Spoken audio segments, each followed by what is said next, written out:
Hello friends, मैं फिर से आ चुका हूं आप लोगों के लिए एक नए एपिसोड के साथ। तो हेलो गाइस, मैं हूं राज और आप लोग देख रहे हैं राज द स्टोरी।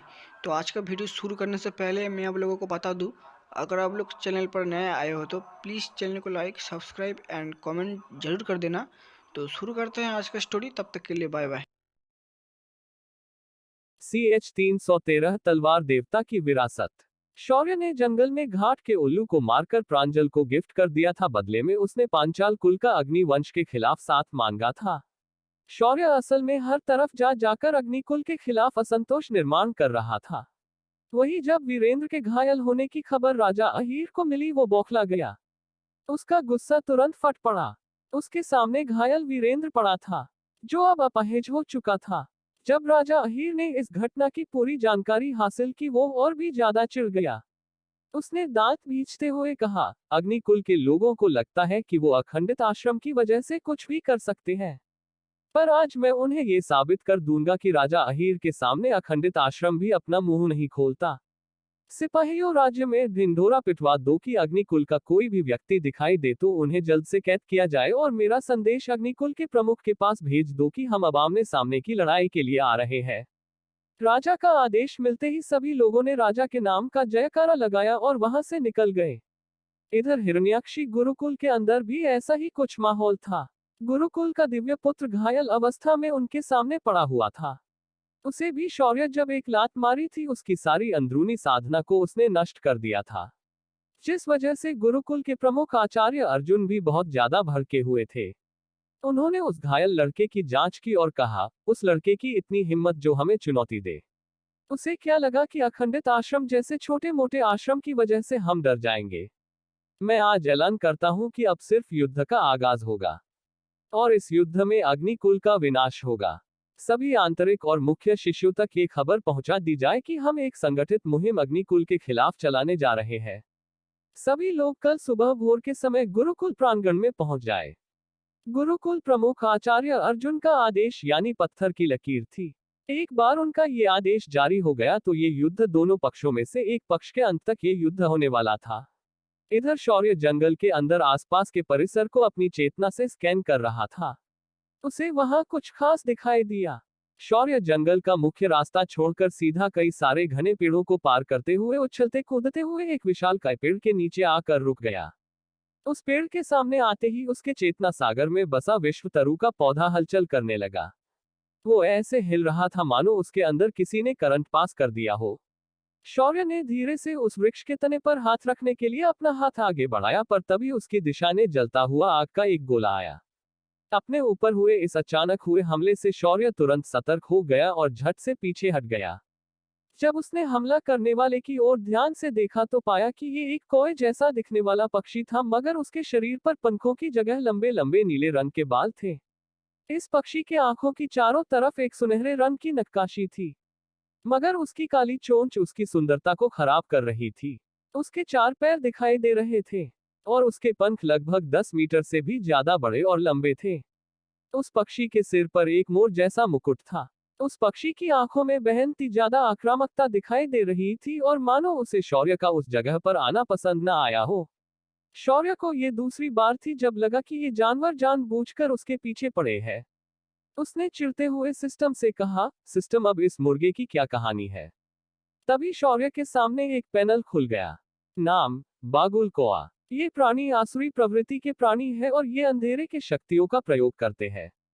उनके आम हमले अग्नि से संबंधित होते हैं, पर जब ये अति क्रोधित हो जाते हैं ये अदृश्य मानसिक हमले भी करने में सक्षम होते हैं। इस पक्षी को हमेशा उच्च आध्यात्मिक जगहों पर रहना अच्छा लगता है। ये उस जगह की आध्यात्मिक ऊर्जा का उपयोग करके उस जगह को अंधेरी शक्तियों का केंद्र बना देते हैं। इनके पास दूसरे आयाम से असुरों और दानवों को बुलाने की क्षमता होती है। कमजोरी, बिजली के तत्व से ये पक्षी सबसे ज्यादा आहत होते हैं। बिजलियों के क्षेत्र से हमेशा ये दूर रहते हैं।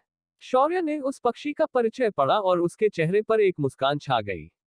शौर्य ने अपने हाथों को मसला और कहा, आज हम इस मुर्गे को बिजली के झटकों से फ्राई करेंगे। अच्छा होता अगर मैं मांसाहारी होता। ऐसा सोचते हुए शौर्य ने अपने हाथों को आगे किया और दामिनी आवाहन मंत्र बोलना शुरू किया। उसके ऐसा करते ही आसमान में कली घने बादल छा गए।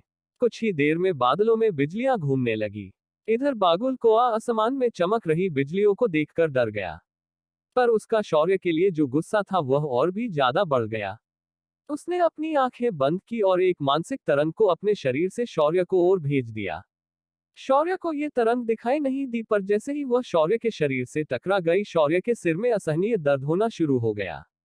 शौर्य का बिजलियों के ऊपर से नियंत्रण छूट गया और अचानक कुछ बिजलियां आसमान से निकली और शौर्य के ऊपर ही आकर गिर गई। एक तो असहनीय दिमागी दर्द और बिजलियों के झटके, दोनों की वजह से शौर्य लगभग पागल होने के कगार पर पहुंच गया। उसने गुस्से से एक जोरदार दहाड़ मारी और आसमान की ओर मन करके जोरदार दहाड़ मारी। अगले ही पल उसके सिर में उठा हुआ दर्द गायब हो गया और जो बिजली उसके ऊपर गिरने थी अचानक हवा में ही मूड गई और उस कौए के ऊपर गिर गई। कौआ बिजली के झटके से तिलमिला उठा। तभी उस कौए ने गुस्से से एक और मानसिक हमले की तरंग शौर्य की ओर छोड़ दी, पर इस बार शौर्य ने अपनी चेतना को जागृत रखा और जैसे ही वह तरंग उसकी तरफ बढ़ी, शौर्य ने अपने दोनों हाथों से आस की मुद्रा बनाई और अपनी मानसिक तरंग उस तरंग की ओर छोड़ दी। अगले ही पल वह तरंगे एक दूसरे से टकरा गई और हवा में नष्ट हो गई। वह कौआ हैरान होकर शौर्य को देखने लगा, पर शौर्य ने उसकी हैरानी का फायदा उठाया और अगले ही पल अपनी उंगली को नीचे की ओर इशारा किया। उसके इशारे के साथ ही 10 से ज्यादा बिजली की तरंगे आसमान से उस कौए के ऊपर गिर गई। एक के बाद एक बिजली की तरंगे उसके शरीर पर गिरने लगी, जिस वजह से वह कौआ अपनी शक्तियों को शौर्य के खिलाफ इस्तेमाल नहीं कर पाया। शौर्य ने इसी मौके का फायदा उठाया और अपनी युद्ध देवता के राजदंड को निकाला। राजदंड बाहर आते ही उसके अंदर से एक सुनहरी रोशनी निकली और आसमान में स्थित 7 चांदों में से एक की ओर बढ़ गई। पर शौर्य ने इस पर बिल्कुल भी ध्यान नहीं दिया और उसने उस राजदंड को किसी डंडे की तरह इस्तेमाल किया और उस जानवर के सिर पर दे मारा। सर पर डंडा पड़ते ही जानवर की आधे से ज्यादा जान निकल गई और उसने कौए की तरह आवाज निकालना शुरू कर दिया। उसकी आवाज काफी दर्द भरी थी, पर शौर्य के लिए ये जानवर अंधेरे का दूत था, तो इसे मारना उसका परम धर्म था। शौर्य ने उसके बाद उस जानवर को राजदंड के सामने रखा और अगले ही पल एक हरे रंग की रोशनी दंड से निकल गई और उसने उस जानवर को घेर लिया। कुछ ही देर में उस जानवर के शरीर से नीले रंग की ऊर्जा निकली और राजदंड के अंदर चली गई। पर धीरे धीरे उस कौए की चीखें किसी बिल्ली की तरह म्याऊं म्याऊं होने लगी। जब राजदंड में शक्तियां खींचना बंद किया तो शौर्य के सामने एक विशाल आकार का मोर पड़ा हुआ था, या फिर कह सकते हैं मोर जैसा दिखने वाला पक्षी। अगले ही पल उस मोर ने खुद को संभाला और कुछ कदम पीछे हट गया। शौर्य ने भी उससे आगे कुछ भी नहीं किया। उस मोर ने शौर्य को देखा और सिर झुका लिया, मानो वह उसे धन्यवाद कह रहा हो। शौर्य को ये सब कुछ समझ नहीं आया, पर उसने भी अपना सिर हिला दिया। उसके ऐसा करते ही उस मोर ने हवा में उड़ान भरी और गायब हो गया। मोर के जाते ही सिस्टम की आवाज आई, बधाई हो होस्ट, अपने एक अंधेरे के दूत को उसका काम करने से रोक और मासूम जानवर के प्राण बचाए। इस काम के लिए आपको मिलते हैं 10 आध्यात्मिक पॉइंट्स। सिस्टम की आवाज सुनकर शौर्य ने थोड़ा हैरान होते हुए कहा, अब ये क्या नया पंगा है सिस्टम? शौर्य की इस बात पर सिस्टम ने कहा, ब्रह्मदेव ने ये सीक्रेट फंक्शन इसीलिए रखा है ताकि आप जब भी पुण्य का काम करो या दानवों को हराओ, आपको ये पॉइंट्स दिए जाएंगे। इन पॉइंट्स से आप कुछ ऐसे खजाने और सामग्री खरीद पाएंगे जिसकी आपको अगली साधना में बहुत ज्यादा आवश्यकता हो सकती है। जैसे कि जब आपका प्रतिशोध का मिशन कंप्लीट हो जाता है, आपको एक खास जड़ी बूटी मिलेगी और उसका उपयोग करके आप सीधा आयाम सम्राट से सीधा राठी के स्तर तक पहुंच जाओगे। वैसे ही आप कुछ बूटियों को सिस्टम की दुकान से भी खरीद पाओगे।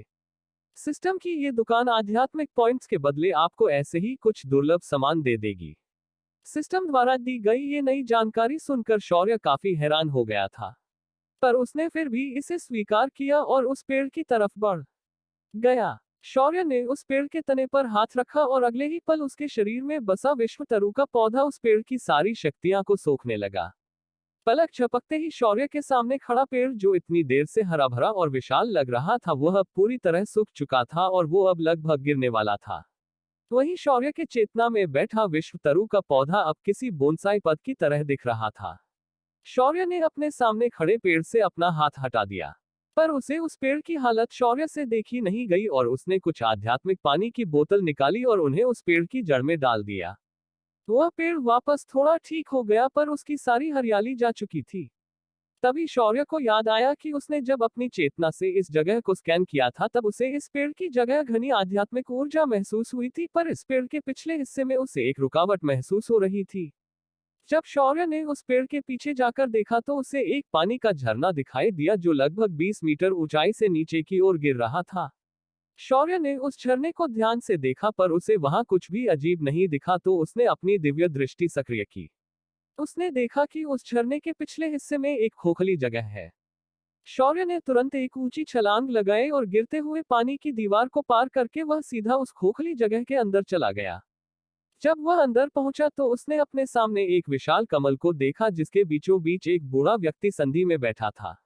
वह कमल का फूल गोल गोल घूम रहा था और बीच बीच अपनी पंखुड़ियों से उस आदमी के ऊपर कुछ बूंदे छिड़क रहा था।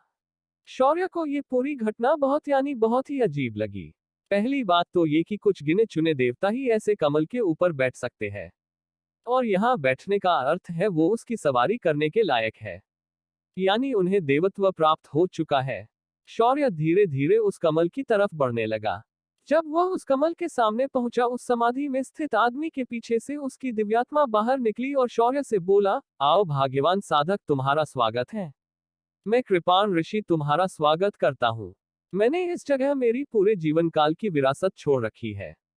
मैं मेरे समय का बहुत बड़ा तलवार देता कहलाया था। मेरी विरासत प्राप्त करने के बाद इस दुनिया का कोई भी तलवारबाज तुम्हारे आने टिक नहीं पाएगा। उस दिव्यात्मा की बात सुनकर शौर्य ने उससे टोकते हुए कहा, क्या आपकी विरासत युद्ध के देवता को भी हरा सकती है? शौर्य का सवाल सुनकर उस आदमी ने तुरंत शौर्य को ऐसे देख जैसे शौर्य दुनिया का सबसे बड़ा मजाक कर रहा हो। उस आदमी ने कहा, नहीं, ऐसा नहीं हो सकता। वो अष्टकला और 9 निधियों के स्वामी है, तो हम उनके सामने कैसे जीत सकते हैं? उन्हें हराने का सोचना यही हमारे लिए एक सम्मान है। उस आदमी की बात सुनते ही शौर्य बोला, ओह, तो ये बात है, फिर तुम अपनी विरासत अपने पास रखो, मुझे नहीं चाहिए। मैं चलता हूँ। जब इसका असली वारिस यहाँ आएगा तो उसे तुम अपनी विरासत से सकते हो। ऐसा कहकर शौर्य तुरंत बाहर की ओर जाने लगा। तभी वह आदमी बोला, रुको युवा साधक, मेरी एक विनती है। क्या मुझे तुम इस बात का कारण बता सकते हो कि तुम मेरी विरासत क्यों नहीं लेना चाहते? सुनकर शौर्य ने अपनी युद्ध के देवता की दम घुटने वाली आभा सक्रिय कर डाली। शौर्य की आभा महसूस करते ही कृपाण ऋषि सन रह गया। उसने अपने दोनों हाथ जोड़े और कहा, प्रभु, आपसे मिलकर मैं धन्य हो गया। इस कृपाण ऋषि का प्रणाम स्वीकार करें। शौर्य ने कृपाण ऋषि का प्रणाम स्वीकार किया और बोला, अगर आप चाहे तो मैं आपकी विरासत उसके योग्य वारिस के हाथों में दे सकता हूँ। आप अपनी विरासत मेरे साथ दे सकते हो। ये सुनकर कृपाण ऋषि असामंजस्य में पड़ गए। फिर उन्होंने कहा, नहीं प्रभु, मेरी विरासत पाना भाग्य का विषय है। अगर किसी योद्धा के भाग्य में मेरी विरासत है तो वो यहाँ जरूर आएगा, और आपके आने के बाद तो उसे जल्द से जल्द यहाँ आना ही होगा। ये सुनकर शौर्य थोड़ा सोच में पड़ गया और बोला, इसका मेरे आने से क्या संबंध है? संबंध है प्रभु, आने वाले धर्मयुद्ध में मेरा वारिस ही आपकी सेना का सेनापति होगा, इसीलिए उसे यहाँ जल्द से जल्द आना होगा। ये सुनकर शौर्य थोड़ा चकित हो गया। फिर बात को समझते हुए शौर्य बोला, अगर ये भाग्य की बात है तो मेरा सेनापति यहाँ जरूर पहुंचेगा। तब तक के लिए आप उसका इंतजार करें, मैं यहाँ से चलता हूँ। इतना कहकर शौर्य बिना पीछे मुड़कर देखे सीधा उस गुफा से बाहर निकल गया। इधर कृपाण ऋषि की दिव्यात्मा वापस उसके शरीर के अंदर चली गई और समाधि में लीन हो गई। क्या शौर्य ने इस विरासत को ठुकराकर सही किया? कौन होगा शौर्य का सेनापति?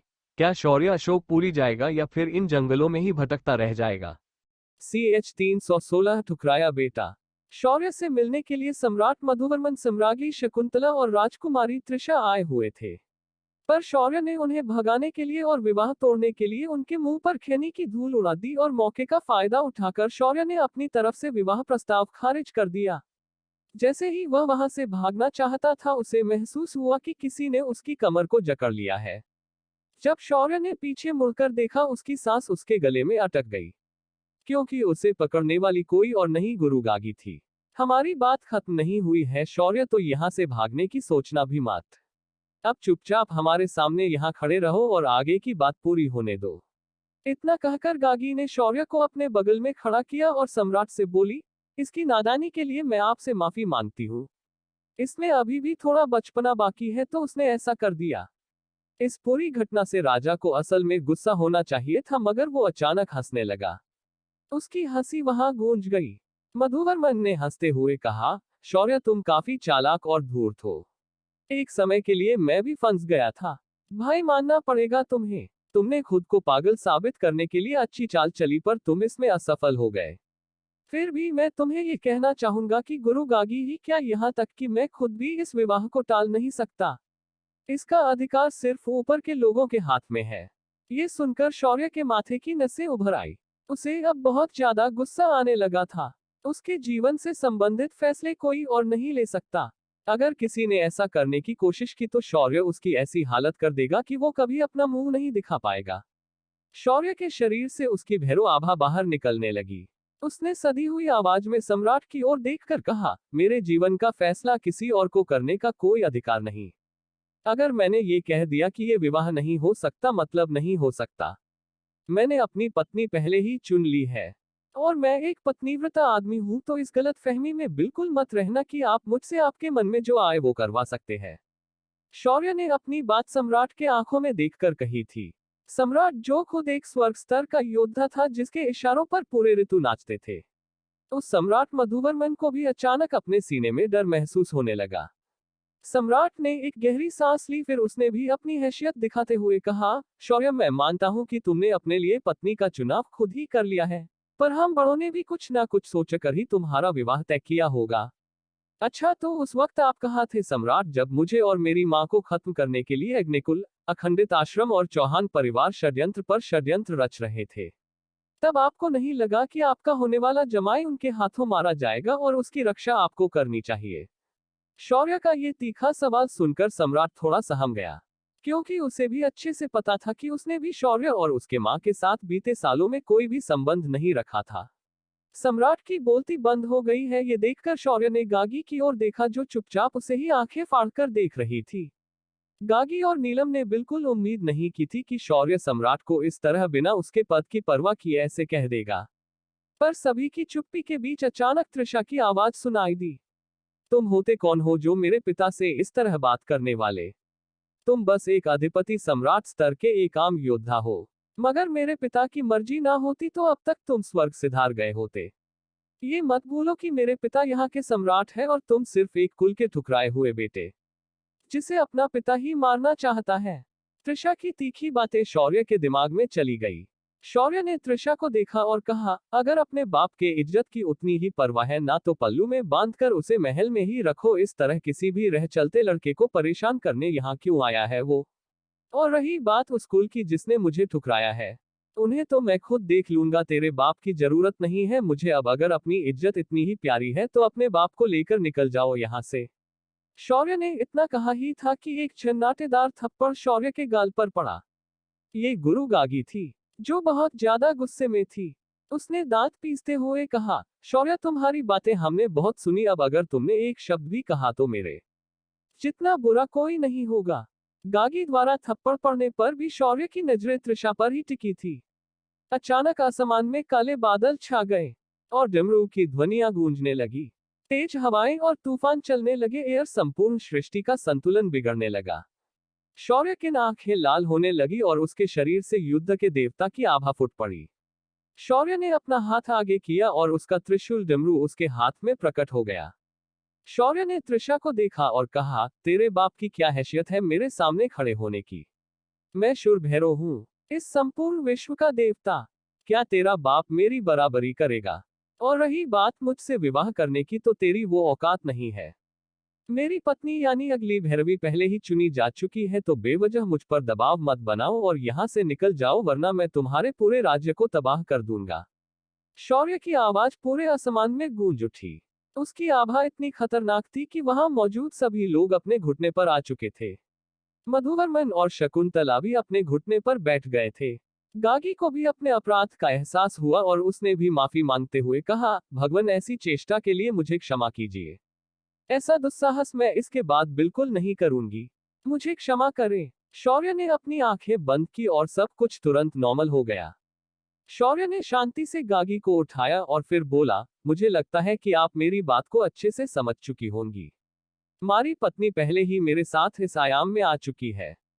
वो मेरे आयाम सम्राट स्तर पर पहुंचते ही बाहर आ जाएगी। इसीलिए आज के बाद मेरे विवाह की बात बिल्कुल मत करना। और मैं बहुपत्नीत्व तब तक स्वीकार नहीं करूंगा जब तक मेरी पत्नी उसे मान्यता ना दे। शौर्य ने इतना कहा और अपनी माँ को देखा और आगे बोला, मुझे माफ करना माँ, पर यही सत्य है। अब मैं आशा करूंगा कि आप इसके बाद नई बहू ढूंढने की जिद नहीं करेगी। मुझे अब बाकी सारे काम करने हैं, तो अब मैं यहाँ से चलता हूँ। शौर्य के जाने के बाद सम्राट मधुवर्मन, त्रिशा और शकुंतला अभी भी अविश्वास से जमीन पर बैठे थे। उन्हें अपने कानों पर विश्वास नहीं हो रहा था जो उन्होंने शौर्य के मुंह से सुना। ऊपर से उसकी वो डरावनी दैवीय आभा जो उन्हें घुटनों पर लेकर आई। मधुवर्मन ने गागी की ओर देखा और कहा, गुरु गागी, क्या आप इस बारे में पहले ही जानती थी? ये सुनकर गागी ने हल्के से अपना सिर हाँ में हिलाया और कहा, मैंने तुम्हारी बेटी में भैरवी बनने की काबिलियत देखी थी, इसलिए मैंने ये विवाह तय किया था। और मुझे पता था कि अपने 18 साल पूरे होने के बाद शौर्य सामान्य हो जाएगा। पर वो सिर्फ सामान्य नहीं होगा, बल्कि वो एक योद्धा बनकर आएगा। इस बात की भी मुझे पहले ही जानकारी थी। पर अब जब शौर्य ने कहा है कि उसने अपनी पत्नी पहले ही चुन ली है, तो हम उसके साथ जबरदस्ती नहीं कर सकते, वरना हमें उसके क्रोध का सामना करना पड़ेगा। पर मुझे उम्मीद नहीं थी कि त्रिशा की जिह्वा इतनी तीखी है। गागी ने शांति से सब कुछ समझाया और त्रिशा को भी एक ताना जड़ दिया। त्रिशा को उसकी गलती का उसी वक्त एहसास हो चुका था, पर अब गुरु गागी के शब्द उसके घावों पर नमक की तरह काम कर रहे थे। तभी गुरु गागी ने एक बार और सम्राट मधुवर्मन को देखा और कहा, शौर्य का ये राज तुम किसी के सामने नहीं खोलोगे, वरना इसका अंजाम तुम्हारे चित्रकूट साम्राज्य के अंत से होगा।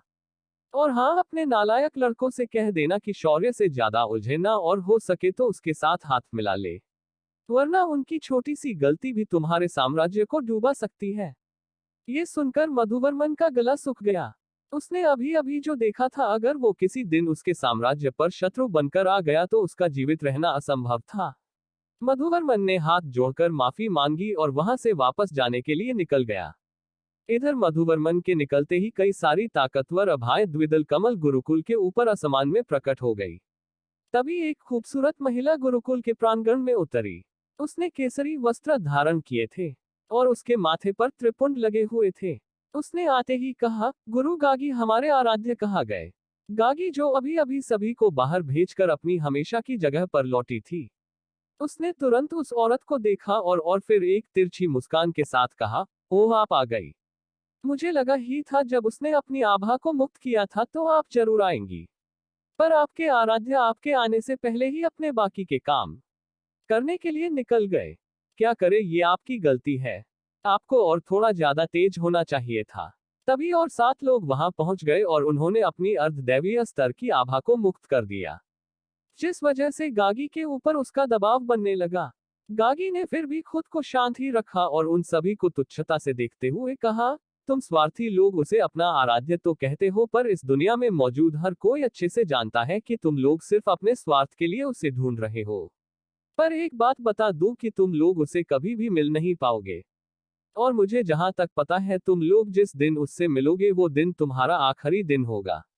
अब अगर मुझे घूरना हो गया हो तो निकल जाओ यहाँ से। गागी की ऐसी बात सुनकर वहां आए हुए कुल 8 लोग चुपचाप वहां से निकल गए। उन्होंने एक शब्द भी आगे नहीं कहा। उनके जाने के बाद गागी अपनी जगह पर बैठ गई और एक गहरी सांस लेकर खुद से ही बोली, शौर्य, तुम्हें जल्द से जल्द अपनी शक्तियों को बढ़ाना होगा, वरना ये भेड़िए तुम्हारी सिद्धियां पाने के लिए किसी भी हद तक जा सकते हैं। शौर्य इस वक्त द्विदल कमल आश्रम से बाहर निकल चुका था और वो इस वक्त अशोकपुरी से विपरीत दिशा की ओर जा रहा था। ये रास्ता सीधा मृगनाशिका शहर की ओर जाता था, जहां अग्निकुल का शासन था। शौर्य ने जाते हुए तय किया था कि वो अग्निकुल के मौजूदा हालात कैसे हैं और उनका कितना नुकसान होने वाला है। उसे राजा अहीर और बाकी लोगों पर पूरा विश्वास था कि वो लोग अग्निकुल को लगभग नष्ट कर देंगे, पर फिर भी वो ये सब होते हुए अपनी आंखों से देखना चाहता था। खासकर उसे शांतनु की वो दयनीय हालत देखनी थी। उसे शांतनु का घमंड तोड़कर रखना था। शौर्य कुछ घंटों की लगातार उड़ान के बाद मृगनाशिका शहर पहुंच गया था। यहां आकर शौर्य ने सबसे पहले अग्निकुल के बारे में खबरें निकाली। इसके लिए उसने अपना भेष पूरी तरह बदल दिया था। वो एक गरिया लग रहा था जो इस वक्त शहर में भेड़ें चराने आया था।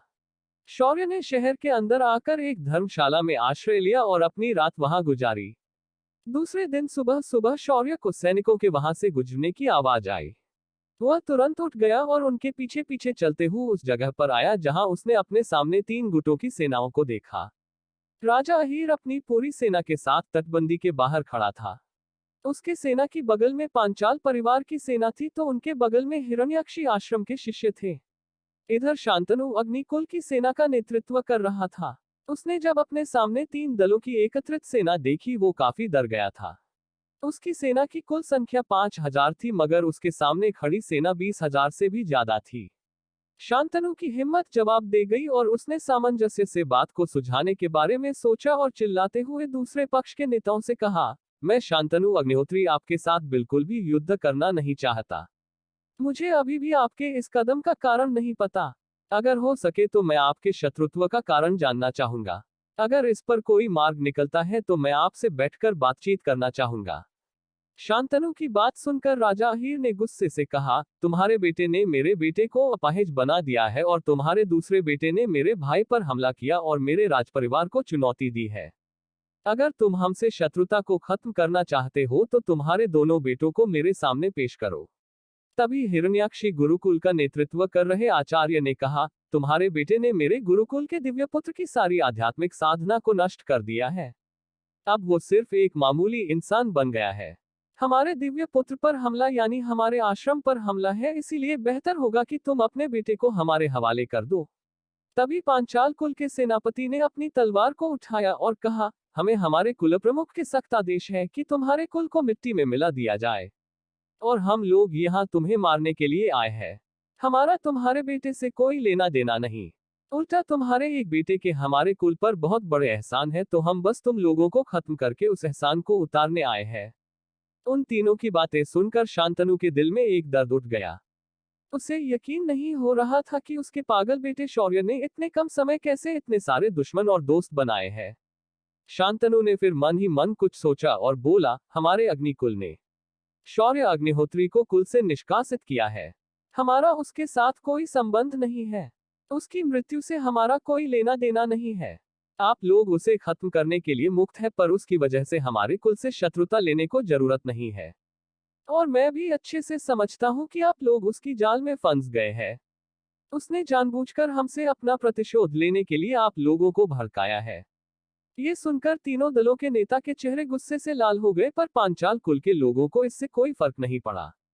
तभी आसमान से आवाज आई, तो शांतनु अग्निहोत्री ने सम्राट से असत्य कहकर मदद मांगी थी।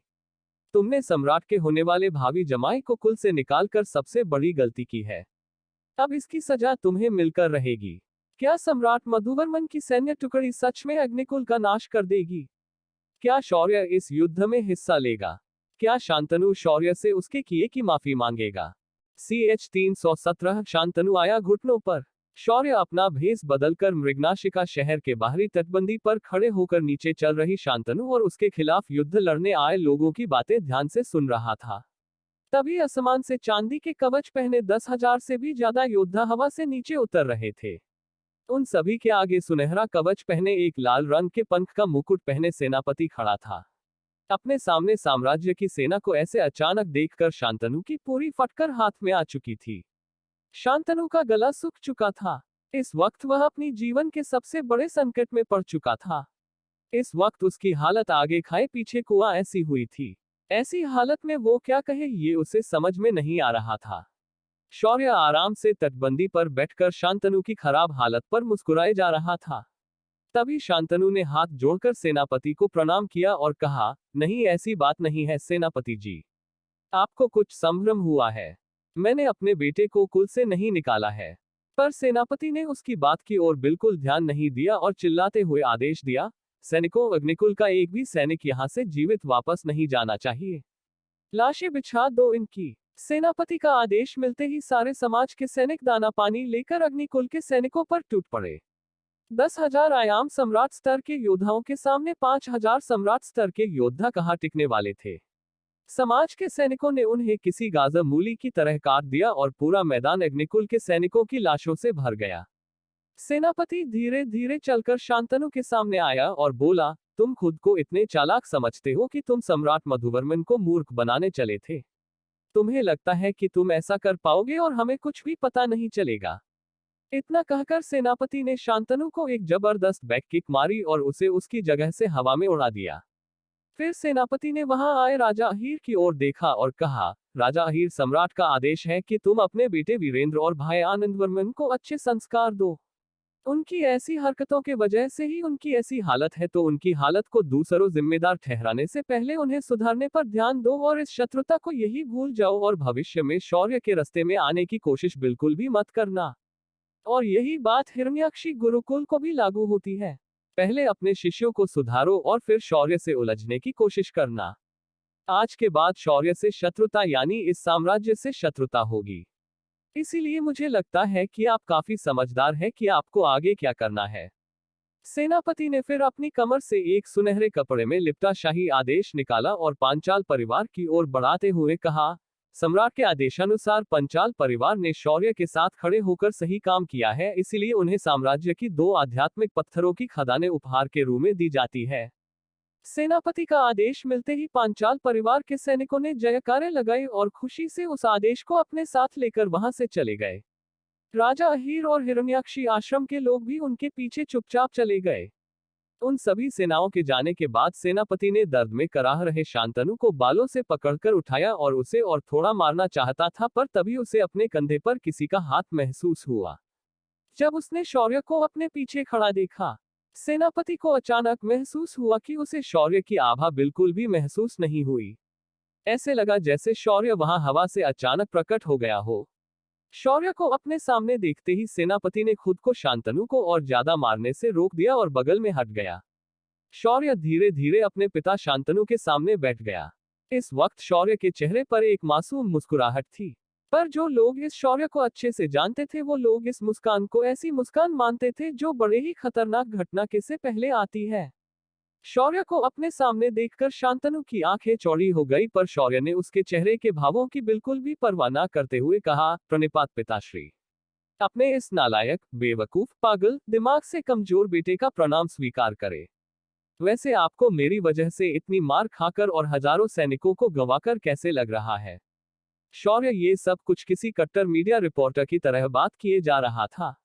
शौर्य ने आगे पूछा, वैसे अपने बेटे के चाल से मिली हार को देखकर आपको कैसे लग रहा है? क्या आपकी इच्छा चुल्लू भर पानी में डूबकर मरने की तो जरूर ही हो रही होगी? शौर्य के ऐसे सवाल सुनकर शांतनु के दिल में दर्द उठा, पर तभी शौर्य ने कहा, मैंने सुना है कि तेरा बेटा अब अपाहिज बन चुका है।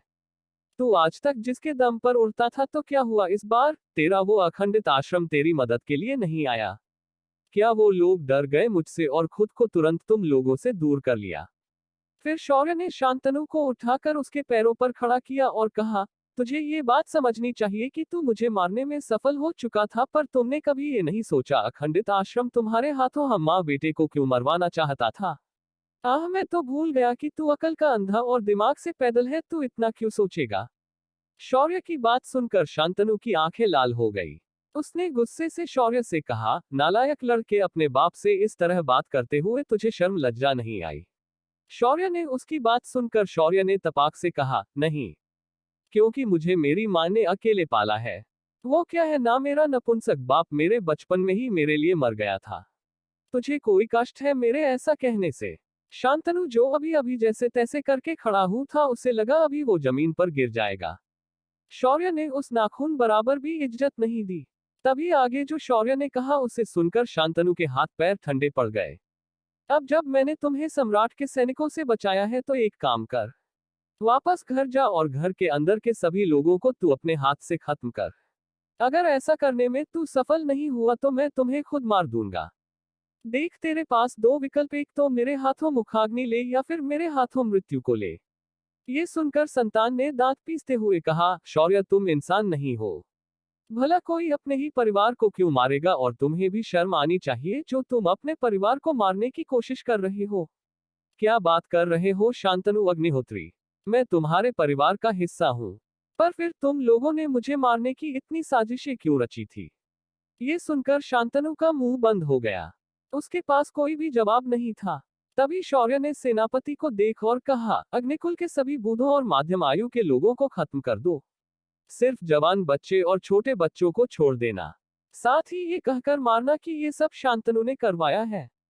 तब तक मैं थोड़ा और मेरे इस बाप से बात करके आता हूँ। शौर्य का आदेश मिलते ही सेनापति ने अपने सैनिकों को साथ लिया और 10,000 सैन्य टुकड़ी के साथ अग्निकुल के महल की ओर निकल गया। उन्हें जाते हुए देखकर शांतनु का दिल बैठ गया था, पर वो कुछ भी नहीं कर पा रहा था। तभी शौर्य ने शांतनु के कामदेव हाथ रखा और कहा, तुझे पता है अखंडित आश्रम मुझे क्यों मारना चाहता था? शौर्य का सवाल सुनकर शांतनु ने एक बार अपने घर की दिशा में देखा और शौर्य से कहा, जहां तक मुझे शक है कि इसका तुम्हारी सौतेली माँ के ससुराल से संबंध है। उनका परिवार वायुकुल का मांडलिक है, इसीलिए कहा जा सकता है वायुकुल ने जानबूझकर हमें कमजोरी करने के लिए तुम्हें मारने के लिए मुझे कहा हो। ये सुनकर शौर्य ने एक चन्नाटेदार थप्पड़ अपने बाप के कान के नीचे लगाया और बोला, तू पागल है। तुझे पता है तेरी बीवी बार बार अपने बेटे से मिलने के बहाने बार आश्रम क्यों जाती है? शौर्य का सवाल सुनकर शांतनु सोच के पड़ गया, पर उसे और भी संभ्रम में ना डालते हुए शौर्य ने उसे कहा, तेरी बीवी का आश्रम प्रमुख से अनैतिक संबंध है। अब अपनी माशुका अगर उससे ये कहे कि शौर्य और उसके माँ को रास्ते से हटाओ तो वो तो वैसा करेगा ही ना। ये सुनकर शांतनु के पैरों तले जमीन खिसक गई। तभी शौर्य ने आगे कहा, अगर तुझे मेरी बात पर यकीन नहीं है तो मेरे साथ चल और इसकी पुष्टि अपनी आंखों से कर। जब तू युद्ध कर रहा था तो वो लोग बिल्कुल भी तेरी मदद के लिए नहीं आए, पर जब तेरी बीवी की जान खतरे में होगी वो देख कैसे आते हैं। इधर सेनापति ने अग्निकुल के महल में घुसते ही अपनी नजर में आ रहे सभी बड़े और बुजुर्गों को मारना शुरू किया। उसने किसी के भी उम्र का लिहाज नहीं किया। कुछ ही देर में घर के अंदर लाशें फैल गई थी। तभी शांतनु की दूसरी पत्नी आंशिका ने तुरंत हाथ में एक छोटा पटाखा पकड़ा और आसमान की ओर फोड़ दिया। पटाखे की आवाज हुई और एक रोशनी निकली। कुछ ही देर में वहां अखंडित आश्रम का प्रमुख और उसके कुछ हजार शिष्य वहां आ गए। पर जब उसने वहां सम्राट की सेना और सेनापति को वहां देखा, उसे समझने में देर नहीं लगी कि वो इस लड़ाई को जीत नहीं सकता। पर फिर भी उसने अंशिका को बचाने के लिए उसके सामने जाकर खड़ा हो गया और बोला, रुक जाए सेनापति, आप इस कुल की कुलवधू को हाथ मत लगाए। ये सुनकर सेनापति ने अचंभे से कहा, ये बड़ी अजीब बात है आश्रम प्रमुख, आप खुद जब इनका पति युद्ध में हार रहा था तब नहीं आए, पर उसकी बीवी को कैसे बचाने आ गए? ये सुनकर आश्रम प्रमुख की आंखें झुक गई, पर उसने कुछ नहीं कहा। तभी वहीं से कुछ दूरी पर एक घर की छत पर खड़े होकर शांतनु ये सब देख रहा था। तभी शौर्य ने उनके रिश्ते को उजागर करने के लिए शौर्य ने अंशिका की ओर गोली उछाल दी। वह गोली आंशिक के पास गई और हवा में एक अदृश्य धुएं में बदल गई। अगले ही पल अंशिका ने एक बार आश्रम प्रमुख की ओर देखा और फिर सेनापति को देखा। तभी सेनापति ने आश्रम प्रमुख को नजरअंदाज करते हुए अंशिका को ये जोरदार लात मारी और उसे दूर उड़ा दिया।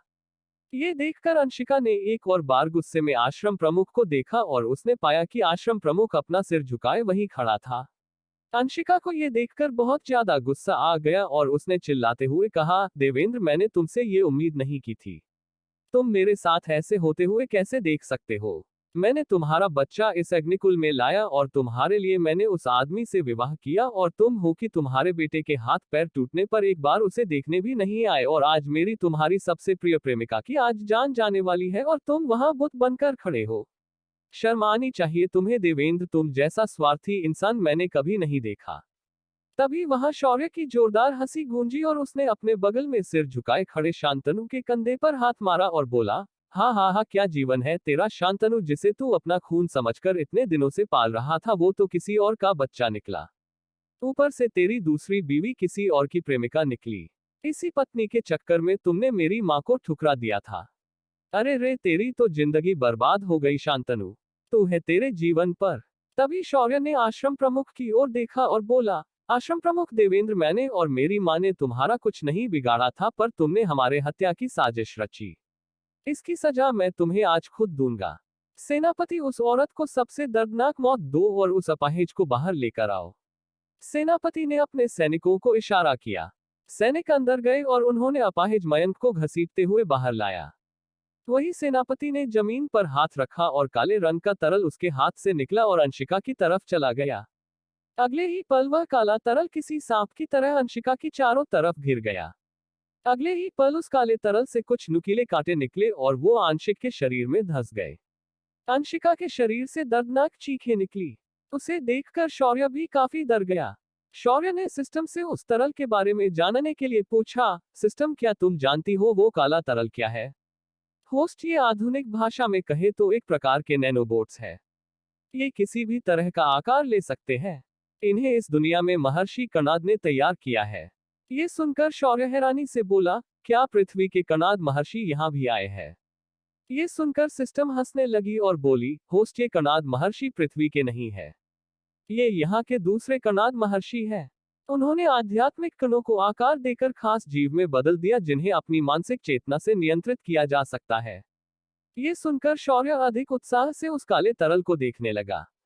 उस काले तरल ने अंशिका के सभी अंगों को छलनी कर दिया। अपनी मां की हालत देखकर मयंक चीखने चिल्लाने लगा और शांतनु को इसे रोकने के लिए कहने लगा, जो वही आकर शौर्य की बगल में खड़ा था और गुस्से से अंशिका को देख रहा था।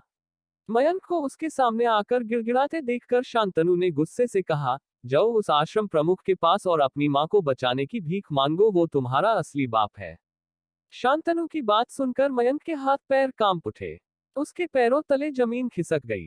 तभी शौर्य ने अपनी ठंडी आवाज में कहा, चलो फिर मयंक, तुम अपने असली पिता से पहले अपनी मां के साथ नर्क में आगे जाकर उसका इंतजार करना। इतना कहकर शौर्य ने मयंक का सिर किसी मुर्गे की तरह तोड़ दिया। मयंक का सिर कटा धड़ वहां गिर गया। इधर अंशिका ने भी अपनी आखिरी सांसें ली और वो शांत हो गई, पर अगले ही पल वहां के वातावरण में ठंड फैल गई और एक बर्फीला भाला शौर्य की ओर तेजी से आने लगा।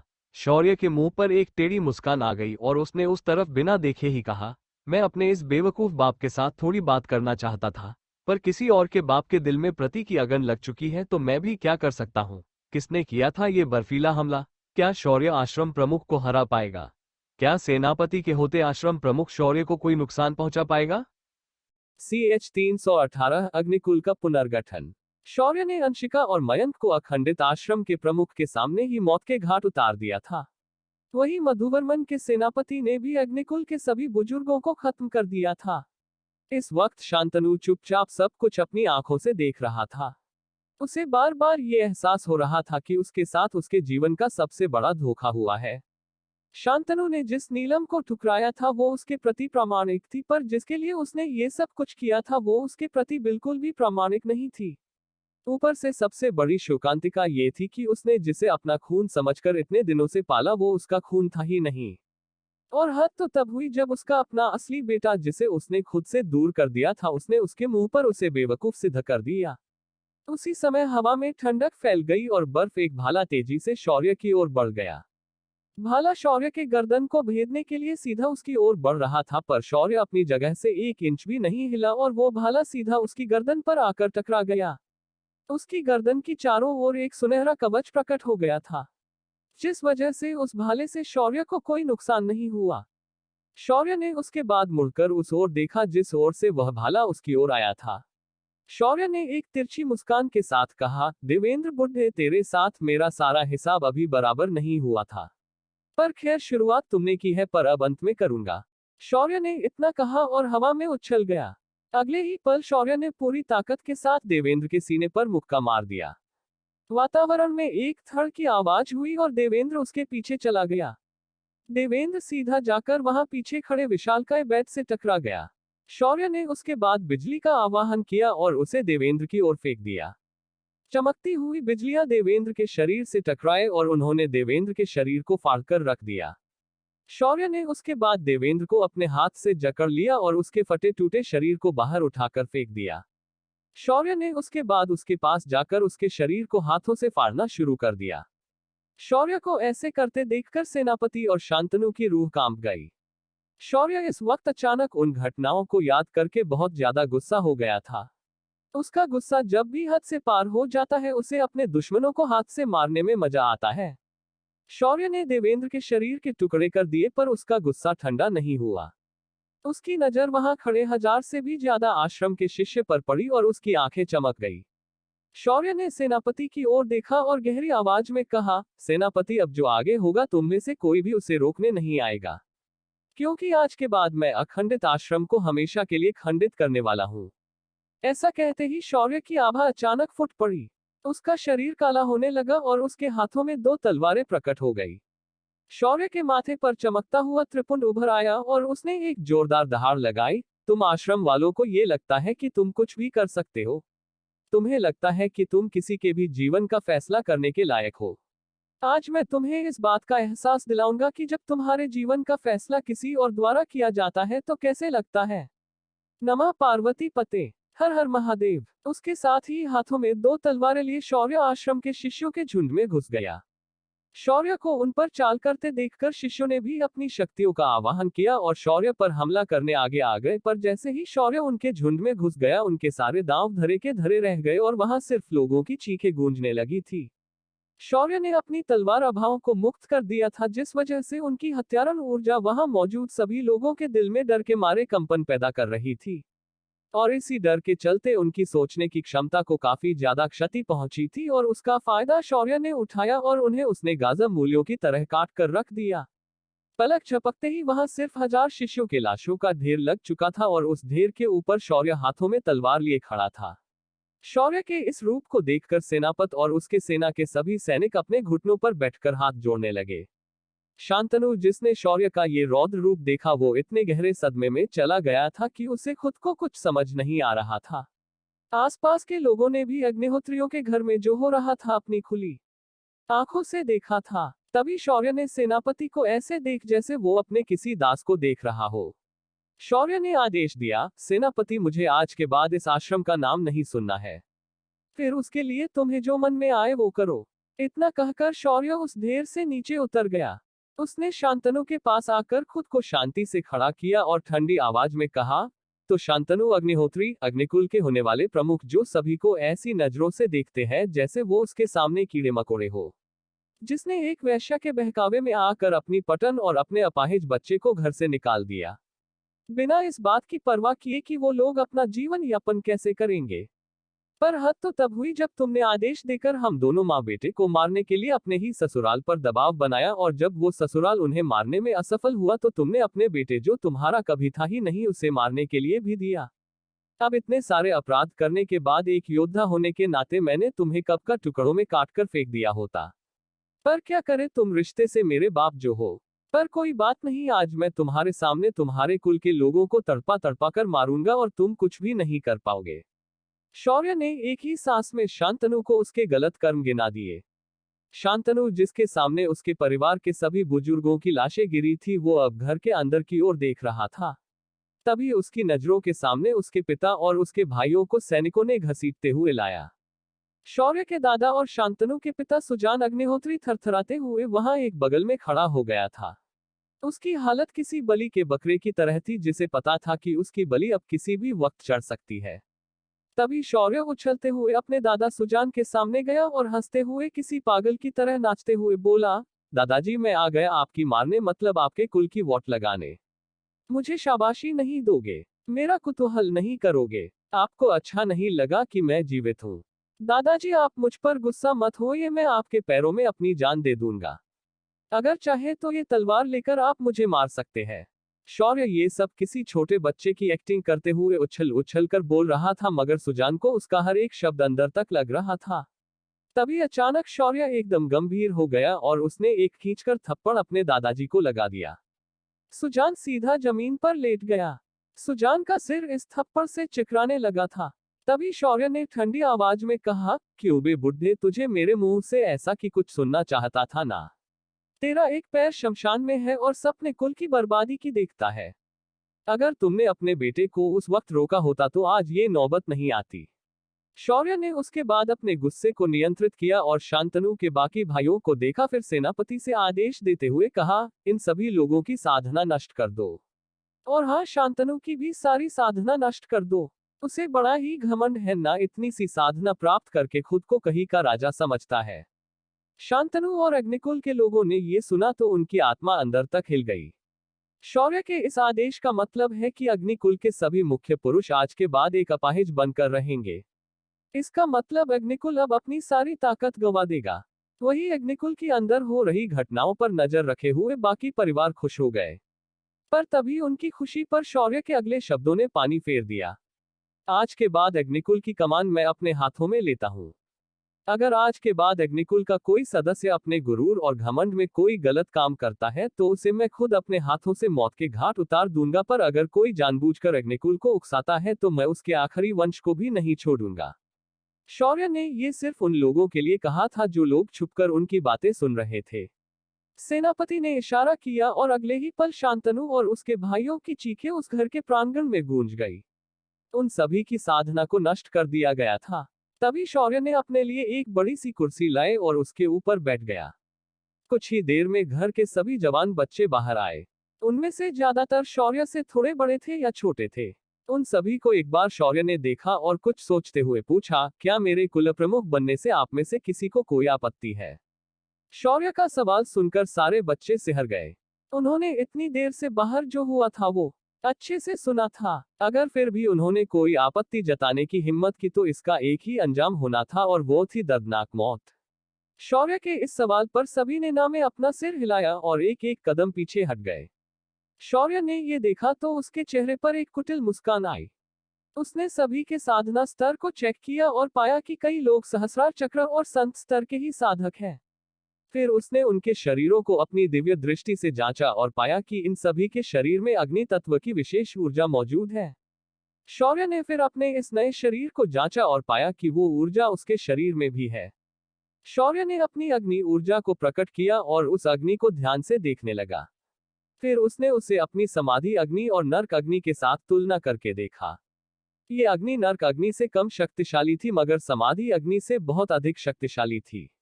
शौर्य ने फिर एक नजर सभी को देखा और कुछ सोचते हुए उसने गुफा में प्राप्त दिव्य साधना तकनीकों को उनके सामने रख दिया। उसके साथ ही वो आध्यात्मिक तरल की 2 बोतलें और एक छोटी बोतल भरकर कॉस्मिक लिक्विड बाहर निकाला। शौर्य ने फिर सभी को देखते हुए सख्त आवाज में कहा, आज के बाद इस अग्निकुल की सारी जिम्मेदारियों तुम युवाओं के कंधों पर रहेगी, पर उसके लिए तुम्हें अपने बड़ों से भी अधिक शक्तिशाली होना पड़ेगा। तुम सभी 10 के 10 लोग आज से पहले अपनी साधना को सुधारने के लिए अगले 15 दिनों तक साधना कक्ष में जाकर साधना करोगे। इस सामने रखी किताब में जो साधना बताया है उसे आप लोग अच्छे से करेंगे और अपनी साधना को जितना हो सके उतना आने वाले 15 दिनों में सुधार लेंगे। तब तक मैं यहाँ की सारी चीजों पर ध्यान दूंगा। जब तुम्हें लगता है कि तुम अपने निश्चित साधना स्तर को प्राप्त कर चुके हो तो बाहर आकर अपनी नई जिम्मेदारी ले लेना। इतना कहकर शौर्य ने वो सारी सामग्री सबसे आगे खड़े उससे उम्र में बड़े लड़के के हाथ में दे दी और उसे शौर्य ने अच्छे से समझाया कि इन सभी का उपयोग कैसे करना है। जो लड़का अभी शौर्य से सामग्री लेकर गया वह शौर्य का बड़ा चचेरा भाई अमर था। अमर असल में हमेशा ही बहुत ज्यादा न्यायप्रिय और समझदार था। उसे अपने पिता और कुल के बाकी लोगों के काम करने का तरीका कभी पसंद नहीं आया था। इसीलिए उसने खुद को घर के राजनीति से खुद को हमेशा दूर रखा और एकांत में सिर्फ साधना करने पर ध्यान देना उचित समझा था। पर आज जो घटना हुई वो उसके लिए और पूरे कुल के युवाओं को एक वार्निंग थी कि कभी भी जीवन में गलत फैसले नहीं लेने चाहिए और खुद को दूसरों द्वारा नियंत्रित होने नहीं देना है, वरना उसका ऐसा ही अंत होगा। सभी युवा 10 के 10 लोगों के जाने के बाद शौर्य ने अपनी नजरें घायल शांतनु, सुजन और उनके बाकी बेटों की ओर की और कहा, मैं आप लोगों को जान से मार नहीं सकता मगर इसका मतलब ये नहीं कि मैं आपको आसानी से जीने दूंगा। आज के बाद घर के बच्चों को सिर्फ सही रास्ता दिखाओगे और उनके दिमाग में गलत बस्ते बिल्कुल भी नहीं भरोगे, वरना मैं तुम लोगों का सारा दाना पानी बंद कर दूंगा। शौर्य की ये धमकी सुनकर सभी लोग कांप गए पर किसी ने भी एक शब्द नहीं कहा। वही बगल में अपनी तलवार पर हाथ रखकर खड़ा सेनापति मन ही मन में सोच रहा था, ये शौर्य कभी कभी ऐसी अजीब भाषा में बात क्यों करता है, या फिर मेरा ही भाषा का ज्ञान कम है। तभी शौर्य ने सेनापति को देखकर कहा, सेनापति जी, आपने मुझे मुसीबत के समय आकर मेरी बहुत मदद की है, इसके लिए मैं आपको कुछ उपहार देना चाहूंगा और आप इसे बिल्कुल भी मना मत करना। ऐसा कहकर शौर्य ने अपनी अंगूठी से ढेर सारे दैवीय हथियार सेनापति के सामने रख दिए और कहा, इनकी संख्या 10,000 से अधिक है। ये सभी दैवीय स्तर के हथियार है। इनके उपयोग से आप किसी भी स्वर्ग स्तर के योद्धा को भी चुनौती दे सकते हो। इन हथियारों को आप अपने सैनिकों में बांट दो और जो बचे हैं उन्हें सम्राट को मेरी तरफ से धन्यवाद कहने के लिए दे दो। सेनापति ने जब ये सुना उसकी आंखें चमक गई। उसे भी अच्छे से पता था कि सम्राट के पास इस वक्त सिर्फ 2 दैवीय हथियार है और उसके सामने इस वक्त शौर्य ने 10,000 से भी ज्यादा हथियार रख दिए थे। शौर्य के इस निर्णय से सेनापति की आंखें लगभग गीली हो गई। उसके मन में शौर्य के लिए जो आदर था वो दोगुना बढ़ गया। तभी शौर्य ने एक विनती की, सेनापति, मुझे अच्छे से पता है कि आपके पास कई सारे काम है, पर मैं चाहता हूं कि आप अगले 15 दिनों के लिए आप यहीं रहे जब तक हमारे युवा साधक वापस नहीं आते। उनके आने के बाद आप अपनी सेना के साथ प्रस्थान कर सकते हैं। शौर्य की विनती सुनकर सेनापति ने मुस्कुराते हुए कहा, आपको ऐसे विनती करने की जरूरत नहीं है। हमें सम्राट ने आपकी हर बात को मानने के लिए भेजा और आपका आदेश ही हमारे सम्राट का आदेश है। ऊपर से आपके हम इस काम आए, ये हमारा भाग्य है।